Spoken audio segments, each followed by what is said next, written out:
Muy bien, amigos y amigas, hoy tenemos una charla muy especial porque vamos a hablar con una persona con la que teníamos ganas de conversar hace mucho tiempo, que ocupa el mismo lugar, el mismo cargo que tenía Francisco antes de ser papa.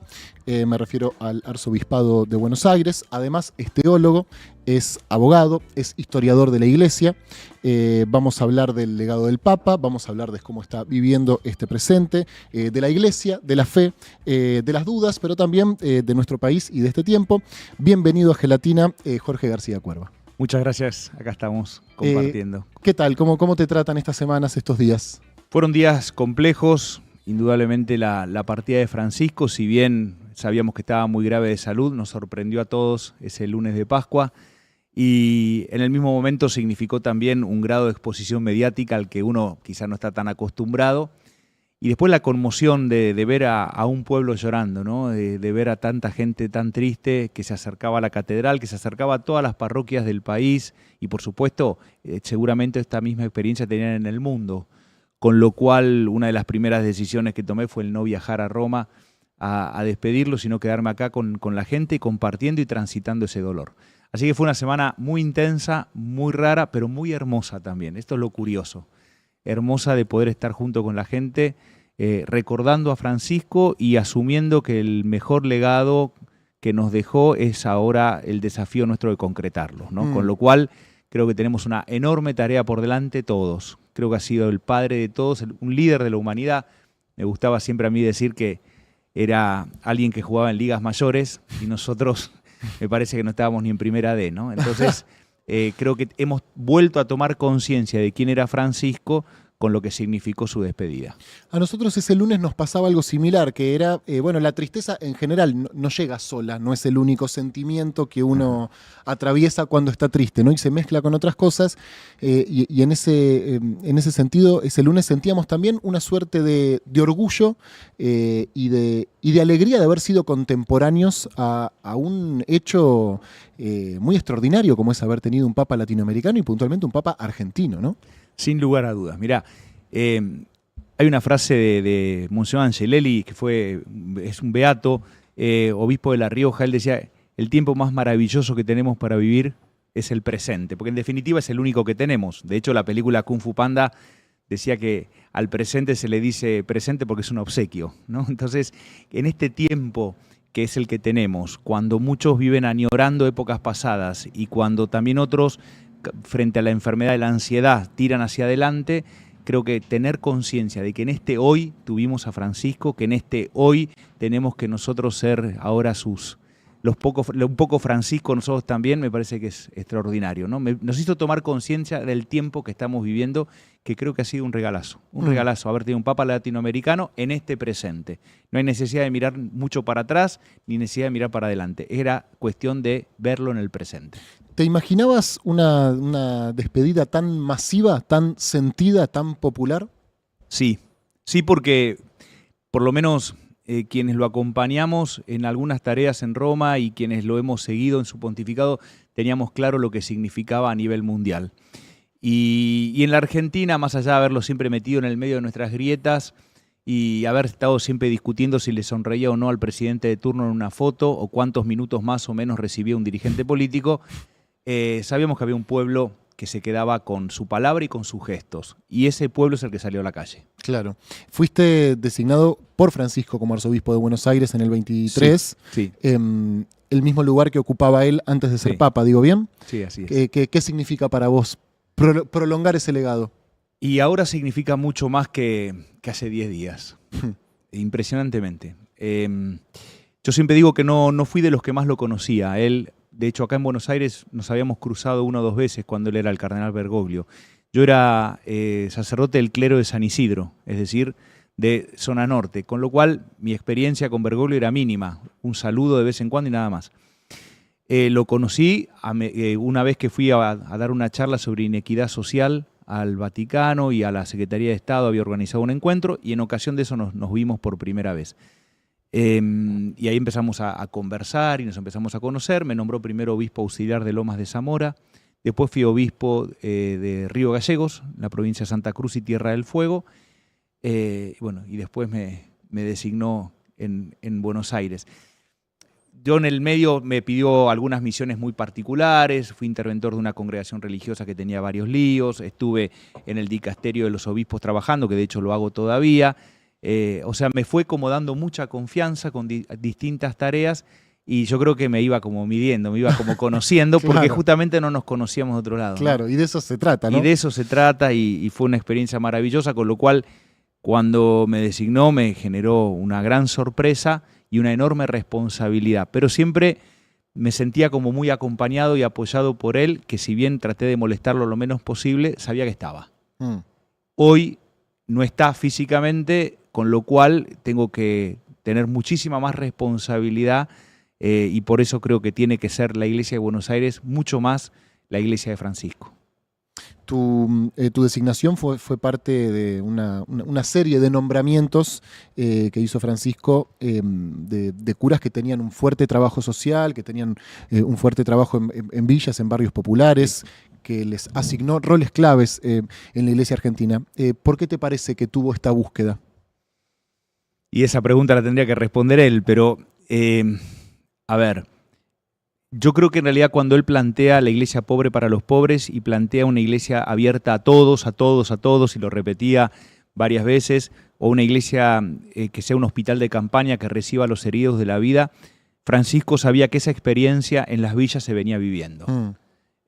Cuando él plantea la iglesia en salida y nos plantea ser callejeros de la fe, me acuerdo que una señora de la parroquia en la que estaba en ese momento me dijo, el Papa nos copió a nosotros, porque nosotros ya somos callejeros de la fe. Y digo, no, no es así, pero es verdad que él de algún modo interpretó lo que ya en los barrios se vivía y que él lo conocía mucho porque recorría las villas y todo, ¿no? Entonces, creo que con nuestras designaciones lo que él de alguna manera intentó es que también en la responsabilidad y en la misión de ser obispos haya personas que tengan la experiencia pastoral fuerte de haber estado en una iglesia que era hospital de campaña, en una iglesia que era abierta a todos, una iglesia con un compromiso social fuerte. Y de algún modo todo ese bagaje lo vamos a llevar a nuestro episcopado. Ahora, retomando esto que decís, circuló mucho esta famosa frase de Francisco de que él prefiere una iglesia herida por salir a la calle que una iglesia encerrada en sí misma. Y enferma por eso, entonces. Y enferma de encierro. ¿Qué interpretás de esa frase? ¿Cuáles son los riesgos de lastimarse saliendo a la calle? ¿Y cuáles son las comodidades de encerrarse?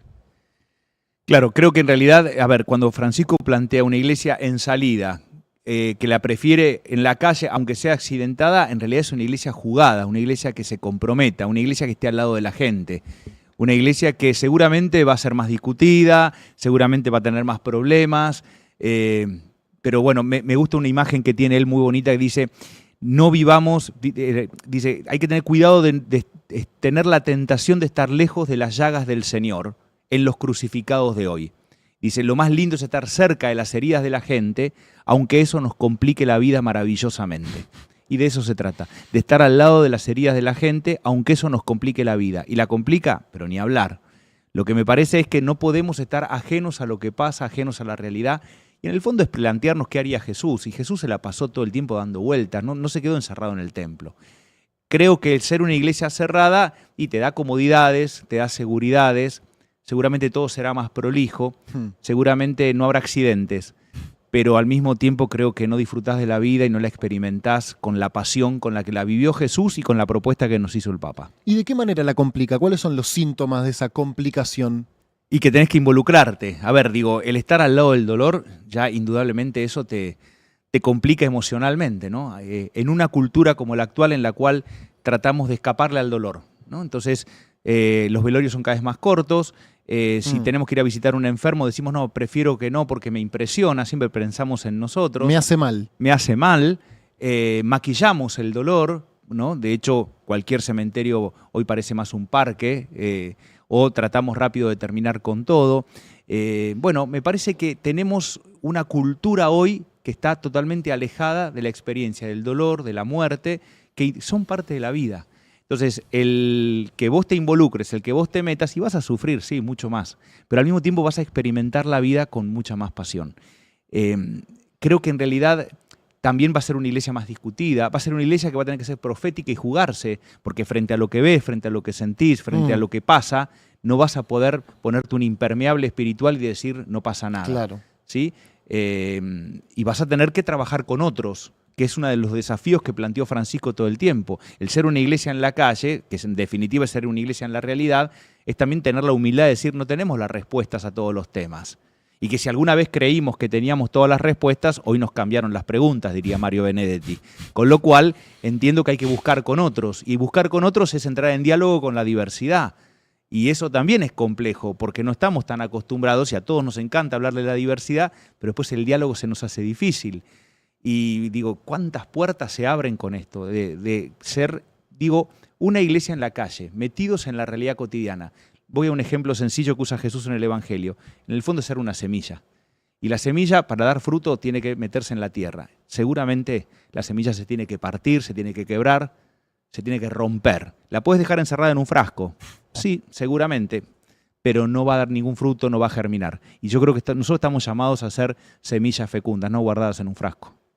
En esto de jugársela, de cuestionar la realidad que nos rodea, Francisco nos dejó varias frases, ¿no? Varias, digamos, conjeturas, varias declaraciones. Entre ellas habló mucho de la economía del descarte, de la cultura del descarte, y dijo, entre otras cosas, esta economía mata. Fue cuestionado también, ¿no? Fue criticado, y bueno, y creo que por lo que vos estás diciendo, él sabía que eso iba a pasar, no pensó que iba simplemente a decir algo. ¿Por qué pensás que tomó esta decisión? ¿Qué ves detrás de esa frase, de esa declaración de Francisco? En realidad lo que hay es una alerta al mundo de algo que él siempre también planteó, y es cuidado con las economías sin rostro. Y las economías sin rostro tiene que ver con endiosar el dinero y no pensar en la gente concreta. Y me parece que lo que Francisco nos planteó justamente es eso, ¿no? Una economía al servicio de la gente, nos planteó darle el lugar que tiene que tener el dinero, que permita un desarrollo integral y de todos. Y claro, opiniones como esa, para aquellos que ponen el lugar del dinero, el lugar de Dios, indudablemente es una postura incómoda. Claro. Y creo que en ese sentido, y vuelvo a insistir en esto, no es que Francisco tenga un posicionamiento político. Lo que planteó es desde la doctrina social de la Iglesia lo que nosotros creemos. El dinero tiene que estar a servicio de la humanidad, y en un mundo tan cruel como el nuestro, en donde hay tantos hermanos excluidos que son descartables, desechables, el plantear economías con rostro humano. Esto es como clave, como fundamental, y lo plantea en todo su magisterio. Lo planteó en varias ocasiones, y en realidad lo planteó la Iglesia siempre. Podemos buscar en otros papas, desde León XIII a la actualidad, que fue hacia fines del siglo XIX, y vas a ver que encontrás opiniones en la misma línea. Lo que sí sucede es que molestan en el momento en que se dice. Claro. Y cuestionan. Y se interpretan como en clave local, ¿no? Esto que señalabas, ¿a qué presidente le sonríe? ¿Cuántos minutos recibe? Indudablemente. Yo creo que ese es el gran problema. Yo dije el otro día en la homilía de despedida de Francisco que se me permitió decir en tres palabras, decirle gracias, te queremos mucho y perdón. Y el perdón estaba ligado a esto, a que no tomamos dimensión de quién era. Por eso a mí me gustaba la frase, a Bergoglio no lo dejamos ser Francisco. Y de eso se trató el análisis que hicimos siempre del Papa. A mí es una cosa que eso me impactó, me dolió, me molestaba, ¿no? Insisto que ahora hay un impulso y hay, me parece, como siempre, ¿no? Los muertos nunca son malos. Entonces yo sé que él también, como vivo, fue una gran persona, un gran tipo, y entiendo que entonces hoy incluso aquellos que lo criticaban mucho por lo menos van a revisar alguna de esas opiniones, porque creo que fueron muy injustas. ¿Y eso te alegra, te reconforta o crees que es tarde? No, creo que no es tarde. Ayer se le hizo un homenaje en la legislatura de la Ciudad de Buenos Aires, y una de las preguntas que más me han hecho en este tiempo ha sido ¿por qué no vino a la Argentina? Y se me ocurrió pensar ayer y dije, quizá vino ahora. Vino ahora. Su último viaje fue a la Argentina. Y creo que ahora está entre nosotros. Y depende de nosotros que no lo dejemos irse. De lo que cada uno viva. Y todos. Cuando digo, a mí me impresiona encontrarme en este tiempo con gente que dice que no tiene fe, gente agnóstica, gente que tiene otras ideas, pero que encontró en Francisco un referente. Y esto me parece que es muy fuerte. Por eso digo, creo que está entre nosotros. Viajó a la Argentina, viajó al cielo, pero me parece que se sacó un pasaje también a la Argentina. Y en ese sentido, creo que la idea es que no se vaya nunca, ¿no? En estos días yo fui testigo de algunas imágenes muy simbólicas de lo que se concretó, lo que él siempre soñó. Por ejemplo, en la catedral el otro día celebramos una de las tantas misas por su eterno descanso y ese día vinieron de lo que se llama la Orden de Malta, que es un grupo de laicos muy tradicional, que tiene un montón de años de historia en el mundo. Vinieron con su ropa, que es una ropa negra con unas cruces blancas adelante, ¿no? Si querés, una experiencia de fe que lleva años y siglos en la iglesia. Y me llamó ese día y me dijo: Jorge, voy a ir por lo que significó para mí Francisco, y tenemos una historia compartida con él y todo, que fue Flor de la B con su marido. Y los sentaron a todos juntos en la misma catedral, en los mismos bancos. Eso tan fantástico, ¿no? En la iglesia hay lugar para todos, y esa expresión, digo, no sé si ellos se dieron cuenta, pero la Orden de Malta, estaba Flor con su marido, parece que son, bueno, esta es la iglesia que él nos propuso, ¿no? Y que me parece que tenemos que vivir. Entonces, insisto, creo que está entre nosotros, viajó. Ayer estuve con todos los presidentes de bloque, ¿no? Del Consejo Deliberante, de la Legislatura de la Ciudad de Buenos Aires, y les decía, todos tenemos la responsabilidad de vivir la cultura del encuentro y la fraternidad, pero ustedes mucho más, porque son vecinos. Durante 20 años hubo un vecino acá al lado de ustedes que planteó este modelo. Creo que ustedes más que nunca tienen que animarse a vivir esto, el diálogo, la fraternidad. Y estuvimos todos alrededor de una mesa y pudimos dialogar. Y pudimos, así como fue el saludo de la paz que se dieron el otro día a la vicepresidente con el gobernador de la provincia, con el jefe de gobierno. Son gestos, por supuesto que no nos vamos a quedar solamente con el gesto, pero son gestos que pueden significar algo más profundo. Y es que en algún momento entre los argentinos se dé un encuentro en función de 4 o 5 temas que son los que nos debemos como sociedad, y que los hagamos políticas de Estado. ¿a qué llamas exactamente la cultura del encuentro? En primer lugar, a reconocer que el otro, aunque piense distinto, aunque tenga otras ideas, aunque tenga otro modo de vivir, es mi hermano. Corre la misma sangre que por la mía, que es la sangre de Dios. Somos hermanos.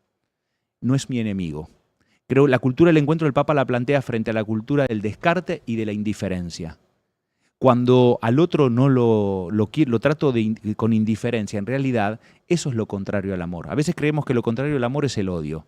Yo te ame o te odio, te tengo muy presente en mi vida. Aunque sea para odiarte, te tengo muy presente. Si te soy indiferente, vos para mí no existís. Claro.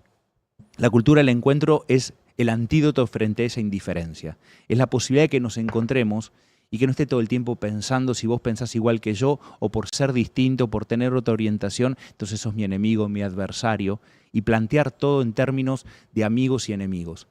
Viste que en la Argentina se habla tanto de la grieta. A mí, digo que viví en la villa, la grieta me la imaginé siempre como la del patio de mi casa. Yo en la villa tenía la grieta en el patio que se abría de vez en cuando porque las napas ahí en la cava estaban muy arriba, con lo cual por más que se arreglaba el patio, se volvía a abrir la grieta. Entonces dije, yo no la quiero llamar grieta. Primero porque la grieta me la imagino en el piso. Y esto se está dando en la entraña de un pueblo. Y en segundo lugar porque la grieta nunca la pude ver totalmente arreglada. Por más que le hicieron encadenado y todo. Entonces yo la llamo herida. Primero porque duele mucho. Y segundo porque las heridas me dan la esperanza de que alguna vez cicatrice y deje de doler. Pero para eso tenemos que empezar a encontrarnos. Para eso tenemos que empezar a encontrarnos. Y yo creo que eso es muy fuerte. Y eso hoy parece contracultural, porque lo dije el otro día en la homilía, tomando algo del Papa. El Papa planteó alguna vez en Naciones Unidas que él entendía que había que ser mucho más valiente para hacer la paz que la guerra. Ahora, sin embargo, reconocía que da mucho más dinero hacer la guerra porque tiene que ver con el comercio de armas. De la misma manera, yo creo que hoy entre nosotros garpa mucho más la agresividad, la violencia verbal que el diálogo. Pero igual creo que hay que seguir insistiendo por esa cultura, la del encuentro, la del diálogo. Digo, es un camino difícil. Un camino muy difícil, pero depende de cada uno. Yo, en estos días también me preguntaban, bueno, ¿qué tiene que hacer ahora la dirigencia política? ¿Qué tiene que hacer la dirigencia de la iglesia? Yo, ¿qué tengo que hacer yo? ¿Qué tengo que hacer yo para vivir eso? ¿Qué tengo que hacer yo para pensar que puedo concretar algo de lo que me plantea el Papa Francisco? ¿Qué tengo que hacer yo? Porque si estamos siempre mirando lo que tiene que hacer el otro, por otro lado me resulta como un poquito adolescente, ¿no? Siempre la culpa es del otro, siempre es el otro el que tiene que cambiar. Él empezó. Sí, ya. Y ahí no terminamos más. Claro. Nosotros somos 5 hermanos, por ejemplo, ¿no? Somos 4 varones y una mujer. Y mi viejo siempre decía que tenía un sexto hijo, que era nadie. Decíamos, ¿quién hizo esto? Nadie. Entonces era o nadie o el otro, pero nunca yo. Y eso me parece que nos ha quedado, ¿no? Por otro lado, tenemos que reconocer que al Papa le hemos dado hasta clase de cómo ser Papa. Le hemos dicho cómo ser Papa, somos tan atrevidos, de todo sabemos. De todo. Digo, acordate durante la época de la pandemia, no teníamos ni una materia del ciclo básico de bioquímica y le decíamos de qué laboratorio tenía que ser la vacuna que te des. Éramos epidemiólogos. Me doy la Sputnik, pero no me doy la Pfizer. Pero yo, y no se nos cayó la cara por hacer eso. Entonces me parece que tenemos que reconocer que hay temas de los que no sabemos. Y ¿sabes qué genera la cultura del encuentro también? Reconocer que hay cosas que no sé. Porque entonces voy a buscar con otros. Eso es lo lindo. Ahora, si yo me pongo en la soberbia de que todo lo sé, ahí seguramente no voy a necesitar del otro, y mucho menos si piensa distinto. Francisco inició su papado en medio de una crisis profunda de la Iglesia, ¿no? Escándalos financieros, pérdida de representación en algún punto. ¿En qué situación dirías que llega la Iglesia a este nuevo cónclave? ¿Cuáles son las discusiones y las tensiones que se están llevando adelante? Yo creo que lo que hizo, me parece genialmente, es instaló temas, ¿no? Fue un hombre que instaló temas en la mesa de discusión del mundo. Y en la Iglesia, concretamente, instaló el tema de la transparencia, instaló el tema de los abusos, con dolor, con vergüenza, con sufrimiento, pero el Papa decía, no podemos meter la cabeza bajo la tierra, hay que hacerse cargo de esto, y creo que instaló esos temas también. Instaló lo que es el protagonismo de la mujer en lugares importantes de la Iglesia, no en figuritas decorativas, sino en lugares importantes de la Iglesia, desde el gobierno de la Ciudad del Vaticano, que hoy está en manos de una mujer, a también la responsabilidad última en alguno de los dicasterios. Me parece que entonces el protagonismo de los laicos y el tema de la sinodalidad, que es un tema que quizá es difícil de explicar porque es algo más interno a la Iglesia. La sinodalidad significa caminar juntos, que es la corresponsabilidad y el que generar cosas por consenso. Para decirlo en fácil, lo contrario a la sinodalidad es el clericalismo, es el que manda es el cura. Bien. Y el cura decide hasta de qué color son las flores que se ponen arriba del altar. El Papa dice que el clericalismo es una expresión del abuso de poder. Y tenemos que aprender a trabajar en conjunto y trabajar de manera articulada y de manera corresponsal, donde los laicos tienen voz, palabra y voto. Y para eso tenemos que cambiar la cultura de cómo fuimos formados. Porque en general no solamente hay curas que son clericalistas, sino que hay laicos que son clericalistas, que no hacen nada sin preguntarle primero al padre a ver qué piensa. Yo, en mi experiencia en la parroquia, yo digo, estuve en una parroquia en la cual la gente tenía mucho protagonismo y sin embargo, más de una vez era preguntémosle al padre. Y si no me podían preguntar, quizá la decisión no se tomaba. Y eso no puede ser. Claro. Entonces, digo, instaló el tema este de la sinodalidad o corresponsabilidad en el trabajo pastoral, instaló el tema este de la transparencia económica, instaló el tema de los abusos, instaló el tema de la mujer, me parece, y esta idea de la Iglesia abierta a todos, que la Iglesia no tiene puertas y por lo tanto todos tienen que sentirse parte. Y otro elemento que para mí también muy fuerte, el tema de la misericordia.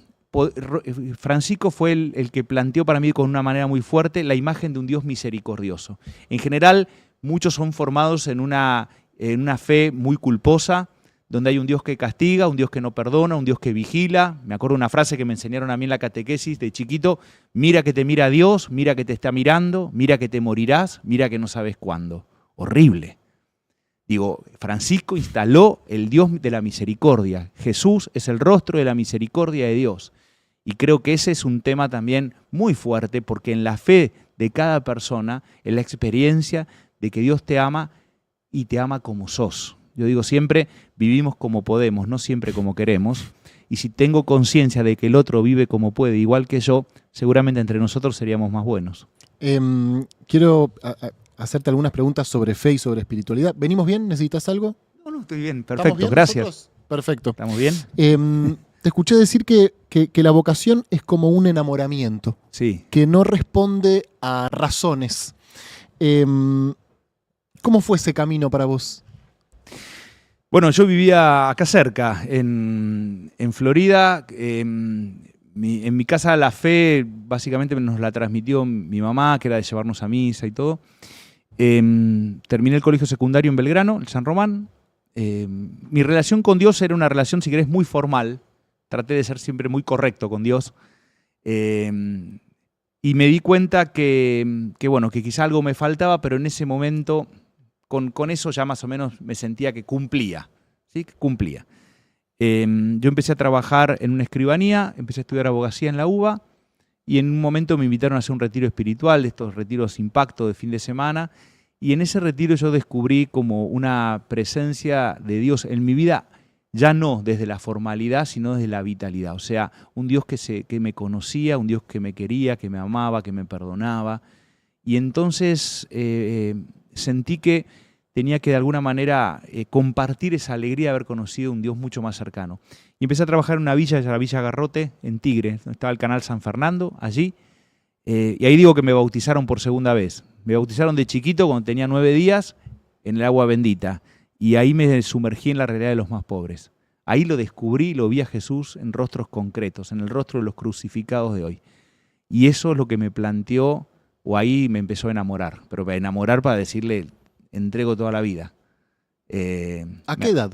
Tenía 19 años. Yo volvía de la villa y sentía como una nostalgia cuando salía del barrio.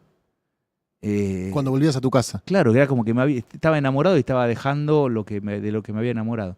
Y bueno, ahí me empecé a plantear si no quería hacer eso para toda la vida, empecé a hablar con un cura y todo, y terminé entrando al seminario de San Isidro, que era el que me tocaba, si querés, geográficamente. Yo no había tenido experiencia, si querés, parroquial, en una parroquia clásica, grupo de jóvenes, no.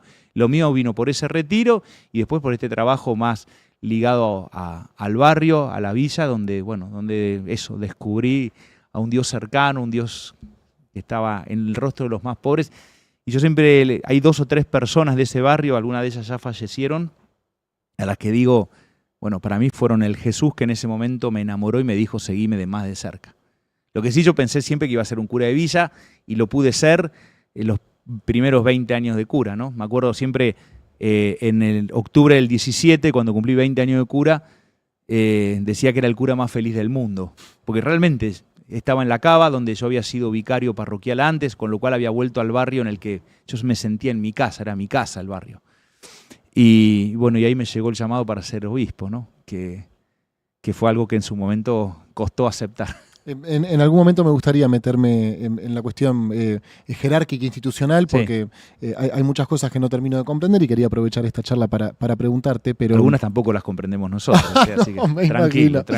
Pero bueno, eso fue el enamoramiento. O sea, un enamoramiento es algo que no tiene explicación, que lo empezás a percibir, a sentir. Digo, yo siempre digo, cualquier persona que esté realmente enamorado, habrá 1000 razones para decir, no puedes estar con otro o con otra. Mira esto, tiene aquello. Sí, es verdad, pero ¿sabes qué? Ya estás adentro. Ya está. ¿Qué lugar ocupa la duda en el camino de la fe? Para mí un lugar importante. ¿Qué quiero decir con esto? Creo que la pregunta nos abre a la trascendencia. La pregunta y la duda me abre a la humildad de decir que solo no puedo y necesito de Dios. Cuando Jesús habla de los bienaventurados los pobres de espíritu, creo que se refiere también a esta pobreza de decir solo no puedo, hay cosas que no entiendo. Yo siempre digo que cuando llegue al cielo me voy a encontrar con Dios y decir, cuando tomemos un café, un mate, y decir, tengo unas preguntas para hacerte, y voy a sacar un rollo gigante de muchos por qué. ¿Las vas anotando? ¿Las tenés? Y están todas ligadas al por qué el dolor, por qué el sufrimiento, por qué tal persona le pasó lo que le pasó, qué sé yo. Son esas preguntas que uno no tiene respuesta. Y me parece que a veces está bueno... Y que nos hacemos todos, ¿no? Sí, y que está bueno transitarlo. Mirá, yo recordaba el otro día en la homilía esta también de la misa del Papa, un texto de Francisco en Manila, en Filipinas, en enero del 2015. Allí el Papa tenía un discurso y tenía un encuentro con jóvenes. Y pasó una adolescente, una chiquita, y le plantea al Papa que había habido un tifón, una tormenta gigantesca en Filipinas que había arrasado ciudades, y ella le preguntó, ¿por qué murió toda mi familia? El Papa dejó los papeles de lado y empezó a hablar de al mundo le hace falta llorar. Y que a veces, frente a algunos temas, lo único que nos queda es llorar y mirar el crucifijo. Y creo que de eso se trata, de la duda de decir, no sé. Y antes de generar un discurso de esos baratos que no sirven para nada, de consuelo tonto, prefiero seguir diciendo no sé, prefiero seguir llenándome de duda, porque está bueno eso. San Agustín tiene una frase que dice, nos hiciste, Señor, para ti, y nuestro corazón está inquieto hasta que descanse en ti. Qué bueno tener el corazón inquieto también de dudas, porque eso significa que tengo sed de trascendencia, sed de más, ¿no? Si no tengo duda de nada, primero creo que sería muy aburrido, porque creo que son esas personas que responden a todo. A mí personalmente me agotan. Y en segundo lugar, no me abro ni siquiera a la posibilidad de que Dios me quiera decir algo, ¿no? Y aparte la duda me implica búsqueda. Y creo que también la duda, la búsqueda me hace caminante en la vida. Te moviliza. Te moviliza totalmente, te moviliza y te moviliza con otros. Es verdad que hay dudas que a veces son lacerantes, ¿no? Hay dudas que se transforman en heridas, pero hay que saber sobrellevarlas, o llorarlas o sangrarlas. ¿Qué significa para el catolicismo que Dios se haya encarnado en su Hijo, que haya muerto y resucitado? Ese es el centro de nuestra fe. Que se haya encarnado significa que está enamorado de la humanidad y por eso se quiso hacer uno de nosotros, quiso compartir todo con nosotros y nos quiso salvar solidarizándose con la humanidad hasta llegar a la muerte. O sea, no lo hizo desde un escritorio, desde un discurso. Dios no es uno de campaña política, sino que se mete y se mete de lleno, y se metió de lleno. Y desde la fe de creer que la muerte no tiene la última palabra y que resucitó, es el centro. Creemos en un Dios que está vivo. Él es la razón de nuestra esperanza. Un Dios que tenemos que aprender a descubrir en la vida de los otros y un Dios con el que veremos cara a cara el día que nos toque partir. A mí me gusta a veces decirle a la gente, ¿Dios está vivo o está muerto? Y la gente te dice, vivo. Te lo dice con una cara. Y entonces les digo, avísenle a la cara. Y ahí se empiezan a reír como vos. Digo, bueno, es que a ver, más allá de todo, hay una alegría de fondo que no puedo dejar de tener, porque yo creo en un Dios que está vivo, que venció a la muerte para siempre. Digo, creo eso y por eso apuesto por un mundo mejor también. Y por eso apuesto a que hay valores que tenemos que aprender a vivir entre nosotros. Insisto, es el Dios que se hizo uno de nosotros, que se encarnó, que se metió en nuestra vida de lleno para rescatarnos. Llegó a lo más bajo, pero como si fuera una pileta en la que te tirás y picás en el fondo y salís a flote. Bueno, de alguna manera, por explicarlo de una manera muy vulgar y sencilla, diría que de eso se trata la resurrección. De un Dios que llegó y asumió toda nuestra debilidad, nuestra fragilidad, llegó a la muerte, pero desde ahí, desde el profundo amor de Dios, nos rescató. Porque hay algo de experiencia de resurrección que todos vivimos. Cuando muere alguien, yo siempre le digo a la gente, fíjense una cosa, ni la muerte pudo sacarlo de tu corazón a la persona que amás. ¿Por qué? Porque el amor es más fuerte. O sea, el amor es más fuerte que la muerte. Y por eso uno a veces llora la ausencia física, pero ¿quién te puede quitar al ser querido que amás de tu corazón? Ni la muerte lo puede hacer justamente por eso, porque el amor vence. No he venido a llamar a los justos, sino a los pecadores, dice el Evangelio. ¿Cómo entiendes esa frase? Y la entiendo pasando por mi propia experiencia. Me rescató primero a mí. La entiendo como la misericordia, de eso es la misericordia. Misericordia es el movilizar mi corazón frente a la miseria del otro. Y creo que Dios lo que hace es eso, se movilizó de amor ante nuestra miseria. Justamente cuando otros, frente a nuestro pecado, nuestra debilidad, nuestra fragilidad, lo que hacen es señalarnos con el dedo, condenarnos, marginarnos, criticarnos o culpabilizarnos, Dios nos ama. Siempre, a veces me preguntan cómo es el amor de Dios. Digo, lo más parecido al amor de Dios creo que es el amor de esas madres que son incondicionales con los hijos y capaz que el hijo es... Yo trabajé muchos años en la pastoral carcelaria, ¿no? Y me enojaba con algunas madres que seguían visitando a sus hijos y que él les prometía que iba a cambiar y vos sabías que era mentira y la madre estaba ahí con los bolsos y lo acompañaba y estaba en este penal y en el otro penal. Y decías, ¿por qué? ¿No se da cuenta? Es que lo ama. Cuando somos chiquitos y tu vieja te dice que sos el más lindo, sos el bebé más lindo del mundo y vos mirás una foto y objetivamente te das cuenta que no eras el más lindo del mundo. Pero no es que tu vieja te miente, es que te miraba con ojos de amor. Bueno, con esos ojos de amor nos mira Dios. Y por eso tiene esa predilección, esa debilidad por los más pecadores, por los que no son justos, ¿entendés? Porque son el hijo más frágil, es el que sale a buscar. Eso es lo que trató, creo, de hacer Francisco a lo largo de su pontificado y que quizá no fue tan entendido. ¿Cómo conviven la idea o la existencia de la vida eterna en esta época tan signada, tan marcada por la inmediatez? Es difícil, es difícil. Sí, yo creo que tenemos una sed de inmediatez. A mí me gusta decir que la ansiedad es la enfermedad moderna que cascotea la esperanza. No sabemos esperar, y como no sabemos esperar no hay paciencia, y como no hay paciencia no hay eternidad. Porque queremos todo ya, queremos todo de manera inmediata, y entonces me parece que solamente lo podemos experimentar desde la negativa, digo yo, desde experimentar que a pesar de la inmediatez y a pesar de querer todo ya, eso no nos deja satisfechos. Algo más falta. Es lo de San Agustín. Mi corazón está inquieto hasta que descanse en ti. O sea, algo me falta. Y a pesar de querer todos los resultados de manera inmediata, algo me falta. Algo no está. Y la vida eterna tiene que ver también con esto, con lo que no pasará jamás. ¿Y qué es lo que no pasará jamás? Y el amor. El amor es lo que no pasará jamás.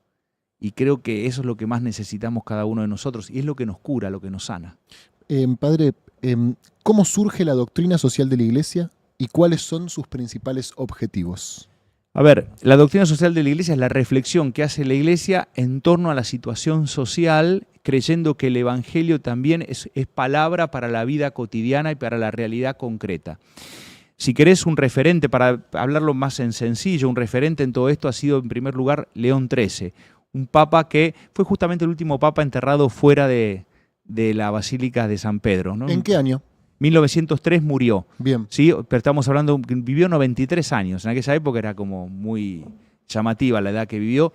Vivió muchos años. Él plantea, frente a todo lo que fueron las consecuencias de la segunda revolución industrial y todo, una situación social muy compleja. Y entonces hay Renum Novarum que se llaman las cosas nuevas. O sea, empecémonos a ocupar y a tener una palabra frente a la realidad, donde tenemos que hablar de algunos principios que no pueden faltar en una sociedad que se diga una sociedad justa, una sociedad que tenga en cuenta a los más pobres, una sociedad donde haya un Estado presente que garantice especialmente a los últimos, una sociedad en la que la Iglesia también tenga y viva el principio de la subsidiariedad, esto es, de hacernos cargo de algunas situaciones y realidades que el Estado no se hace cargo, ¿sí? Entonces, digo, y el tema de la fraternidad, y el tema de la justicia, y de la justicia social, ¿sí? Y el salario digno, y el trabajo digno, y el descanso. O sea, hay muchos principios que la Iglesia planteó que tienen que ver fundamentalmente con que fuimos creados a imagen y semejanza de Dios. Y eso tiene consecuencias, también consecuencias sociales. Entonces te diría que fundamentalmente a partir de León XIII y después, incluso con la reflexión de los papas, a partir también de las consecuencias de la Primera y Segunda Guerra Mundial, lo que fue el Concilio Vaticano II a mediados del siglo XX, ¿sí? Donde se plantea a la Iglesia que acompañe los gozos y las esperanzas de la gente. Y se plantea también después Juan Pablo II con las encíclicas que tienen que ver con lo social. O sea, hay una reflexión de un magisterio que no es que empezó con Francisco, Claro. pero que es claro que lleva un montón de años. Ahora, si querés, el Papa planteó, justamente hablando de doctrina social de la Iglesia, si querés como un fenómeno no nuevo, pero sí mucho más actual, el tema de la migración. Y por eso el primer viaje del Santo Padre fuera de Roma fue a la isla de Lampedusa, una isla en la cual el Papa denuncia fuertemente que el Mediterráneo se había transformado en el cementerio del mundo. ¿Por qué? Porque las barcas que cruzaban desde el norte de África buscando mejores horizontes de vida quedaban todos en el medio del mar. Ese tipo de planteos, ¿no? Así como en algún momento la Iglesia tuvo que ser una voz muy fuerte frente a lo que era el tema de la realidad del comunismo, ¿sí? Y un estatismo brutal que transformaba a la persona también en una mercancía o en un engranaje de una máquina. Entonces, de acuerdo a las épocas, la Iglesia en la doctrina social plantea o acentúa algunos temas. Creo que hoy Francisco planteó fuertemente el tema de esta economía sin rostro, el tema de este tema de los migrantes, como alguna de las tantas situaciones. Y después planteó también muy fuerte el tema de los niños y los viejos, ¿no? Como diciendo estos dos extremos de una sociedad que si se quiere ser una sociedad fraterna y justa no puede descuidar ni a los niños ni tampoco a los viejos, que son la raíz sobre la que tenemos que seguir construyendo. Hoy en la política se habla mucho de doctrina. Según tu mirada, ¿cuál es la importancia de tener una doctrina que por un lado esté firme, pero por el otro lado puede entrar en diálogo con el presente? Sí, yo creo que es un eje de reflexión. A ver, me parece que la doctrina es un eje de reflexión que nos permite justamente eso. Por un lado, tener claro por dónde vamos, pero al mismo tiempo entrar en diálogo. de algún modo planteo que nosotros tenemos que tener la imagen de los seres vertebrados. A ver, los vertebrados tienen la columna vertebral, pero por fuera son blandos, como somos nosotros, ¿sí? Tenemos una estructura ósea firme y después somos blandos por fuera. Creo que de algún modo podríamos decir, hay una doctrina, sí, que para los cristianos fundamentalmente es el Evangelio, pero después toda la reflexión que tiene como consecuencia a partir del Evangelio, que es la firmeza que te da después la posibilidad de entrar en diálogo con otros, porque tenés claros cuáles son tus principios. Cuando esto es al revés, cuando no hay doctrina o cuando no hay algunos principios muy claros, lo que hay es extrema vulnerabilidad que la cubrís con una armadura, como los caracoles, y entonces somos invertebrados. Yo creo que nosotros los seres humanos tenemos que aprender a vivir también en nuestra reflexión el ser seres vertebrados, seres que tienen una doctrina, que tienen una reflexión, que tenemos principios, que me permiten sostenerme, pero al mismo tiempo blando por fuera porque puedo entrar en diálogo con otros. Clarísimo. Me sirve la respuesta. Pero fíjate, incluso esto, la naturaleza nos enseña. Cuando vos mirás un caracol y decís, a ver, es tan blando por ese tipo, ¿y por qué tiene la caparazón? Y tiene la caparazón porque si no, la vida lo aplasta. Por lo blando que es, claro. Exactamente. Y yo creo que en la vida hay personas que son espiritualmente invertebrados y hay otros que son espiritualmente vertebrados. ¿Sí? Perfecto. ¿Cómo se organiza jerárquicamente la iglesia? ¿Cuáles son los roles que ejercen los obispos, los arzobispos y los cardenales? Que ahora se está hablando tanto. Y todos estamos opinando tanto, sí. Y muchos sabemos muy poco. Bueno, la figura central es el Papa, ¿sí? El Papa es el obispo de Roma al mismo tiempo. Es un jefe de Estado. ¿Por qué? Porque es el jefe de Estado de la Ciudad del Vaticano. Y después lo que hay son obispos en todas las diócesis, que son iglesias particulares. ¿Sí? O sea, hay un obispo que es el obispo de Roma, Bien. Yo soy el obispo de la Ciudad de Buenos Aires. Bien. ¿Cuál es la diferencia? Que él es el primero entre pares, el primo entre pares. O sea, él es el más importante, creemos que es el sucesor del apóstol Pedro, y con lo cual ponemos como el acento en la responsabilidad y en la autoridad que tiene. Y de algún modo también es un signo de comunión. Porque en torno a Pedro, en torno al Santo Padre, en torno al Papa, también se da la comunión de la Iglesia. Esa sería la figura del Papa. Bien. Ahora, como te dije, hay iglesias particulares. En las iglesias particulares están los obispos. Algunos somos arzobispos, ¿por qué? Porque somos obispos de diócesis muy importantes o muy grandes o muy numerosas o capitales de naciones, como es mi caso. Depende de eso, digamos. Depende de eso. Okay. Básicamente. Hay algunas excepciones, pero para hacerlo fácil. Bien. ¿Sí? Entonces, cada obispo es el pastor propio de cada iglesia particular en su diócesis. Yo soy en la Ciudad de Buenos Aires. En mi caso, ¿por qué soy arzobispo? Soy arzobispo porque la arquidiócesis de Buenos Aires es una de las diócesis más importantes del país, ¿sí? Y al mismo tiempo tengo como un cargo, soy el metropolitano. El metropolitano quiere decir que soy como el obispo animador de toda la región Buenos Aires, que es todo el conurbano Buenos Aires, incluido la Ciudad de Buenos Aires. Los cardenales, en realidad, son como el Senado del Papa. Bien. Son nombrados por exclusiva atribución del Santo Padre, ¿sí? Incluso podrían llegar a no ser obispos, ¿sí? Y entonces, bueno, son en este momento cerca de, no sé si son 170, 180, de los cuales 133 son los que van a poder votar. Entre otras misiones tienen la responsabilidad de votar y de elegir al Papa. ¿Dejás de ser obispo cuando sos cardenal? No.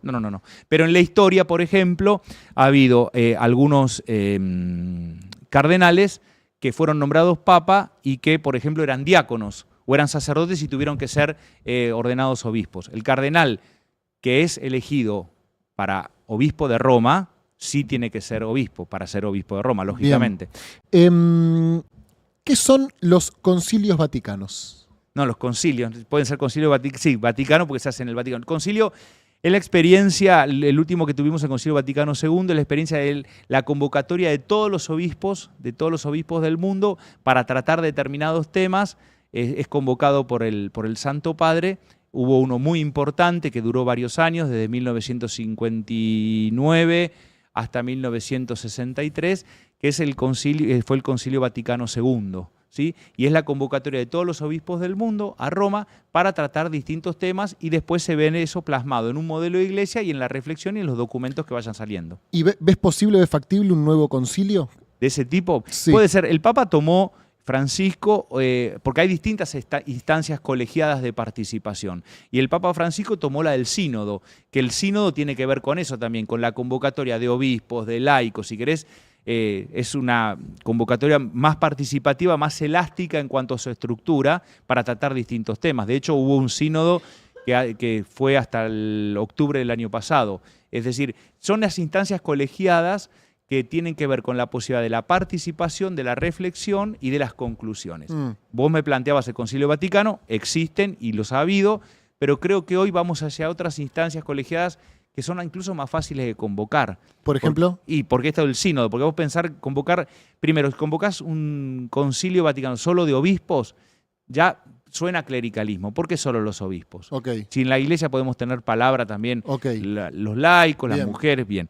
Y en segundo lugar, sería convocar, me parece que cuando vos pensás instancias colegiadas con un tema en específico, hay mucha gente especializada y entonces podés convocar a esa gente. Y me parece mucho más interesante. El Papa hizo en su momento un sínodo sobre la Amazonia. Todo el tema de la Amazonia y todo el tema de lo que significaba la realidad de América Latina con este pulmón verde que estamos destrozando. Por eso quizá también la voz profética de Francisco estuvo tan ligada al cuidado de la casa común y de la madre tierra. Entonces ahí también hubo toda una varias reuniones ligadas a esa problemática. Pero ¿quiénes participaron? ¿Todos los obispos del mundo? No. Aquellos que están ligados a la problemática, como también lo hubo en su momento con los jóvenes, por ejemplo. Padre, el último 24 de marzo la catedral estuvo abierta y con afiches del Padre Mujica. ¿Esa fue una decisión tuya? Sí, en realidad ya también estuvo abierta el año anterior. O sea, desde que yo estoy como arzobispo, quizá lo enmarcaría en esto. Cuando yo asumí, la catedral venía estando vallada ya históricamente. Alguna vez la vallaron y la dejaron vallada. Claro. Esas cosas que pasan, ¿viste? Sí. Como en una casa, ¿no? Que dejás algo en un lugar y ahí quedó. Hasta que viene alguien con otros ojos y dice, che, ¿por qué está eso ahí? Y porque hace mucho que está ahí. Bueno, yo cuando llegué me impresionó que de los monumentos históricos seguía siendo el que estaba vallado. Entonces pregunté por qué y me dijeron, bueno, porque alguna vez lo vallaron. Pero entendía que era una imagen súper violenta. Entonces le pedí al ministro de Seguridad de ese momento, Fernández, que por favor las saque, las vallas. Y me dijo que bueno, que yo no sabía mucho de seguridad, que por favor que las dejara. Le dije, mire, me animo a correr el riesgo. De última pediré perdón. Y bueno, y se sacaron las vallas. Cuando asumió el nuevo gobierno, lo hablé con Patricia Bullrich y también lo entendió y no hubo ningún problema. Y entonces, cuando son las distintas marchas, ellos en general me planteaban que algunas eran un poco más violentas que otras y que había que vallar. Yo le dije que no, que confiaba en la gente realmente y que me parecía que era una imagen de apertura y de diálogo. En la misma línea, las marchas del 24 de marzo del 76, también la Iglesia tiene una voz para decir que la Iglesia también tuvo referentes que murieron durante la dictadura militar, que fueron desaparecidos, monjas, sacerdotes, laicos, catequistas comprometidos, y lo que se hace es simplemente mostrar aquella parte de la historia que también está ligada a la Iglesia en un momento tan oscuro de la historia argentina. Hablas de misericordia social. Sí. ¿Cuál es la diferencia con la justicia social? Es un concepto que se me ocurrió hace como 5 o 6 años, el de la misericordia social. A ver, la misericordia social yo diría es el aprender a ser buenos, bueno, decirlo así, ser buenos con los otros y que eso tenga implicancias en la sociedad. Cuando hablamos del perdón, por ejemplo, en general lo ligamos a cuestiones más privadas. Yo te perdono a vos por algo que vos me hiciste, vos me perdonás a mí, queda entre nosotros. Y yo creo que hay que aprender a darle una dimensión pública al perdón. En esa línea creo también que a la misericordia hay que darle una dimensión pública. La misericordia creo que tiene que ser una política de Estado, de poder compadecernos ante el dolor y el sufrimiento del otro. Porque si lo vivimos así, eso va a tener consecuencias después en las medidas de gobierno que se tomen. Por ejemplo, entonces para mí, el que esté en la calle revolviendo basura no va a ser un fisura. Va a ser un hermano que no la está pasando nada bien y que se mete a revolver en el tacho porque está enfermo, tiene hambre y está viviendo en la calle. Eso me parece que es la misericordia social. Dándole un ejemplo concreto. No, está clarísimo. Despertamos ese lunes con la triste noticia del fallecimiento de Francisco. Ese día estuvimos todos muy conmovidos. Parte de esta charla también sobrevoló el tema de la inmediatez, de lo poco que dura todo, de cómo a las 24 horas ya hay otra noticia, otra cuestión que nos... ¿Con qué te parece importante que nos quedemos de aquellas sensaciones que nos abordaron ese lunes del legado de Francisco? Creo que nos tenemos que quedar, en primer lugar, con la sensación de orfandad que experimentamos todos. ¿Y por qué digo quedarnos con la sensación de orfandad? Uno podría decir, pero eso no está bueno. Es que la sensación de orfandad también te pone en la responsabilidad de que ahora te toca a vos. Papá se fue, ahora me toca a mí.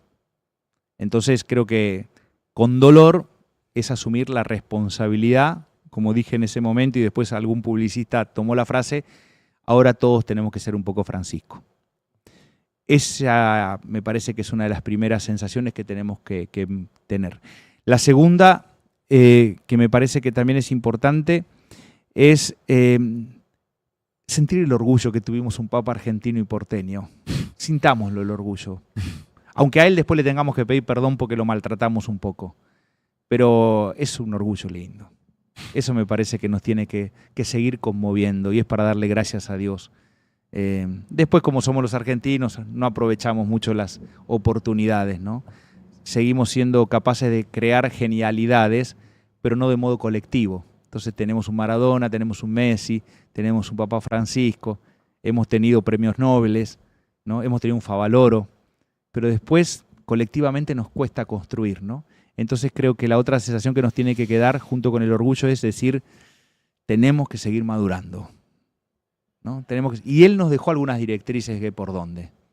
Me parece que en el compromiso, en la misericordia, en el descubrirnos hermanos, en vivir la cultura del encuentro, me parece que va por ahí.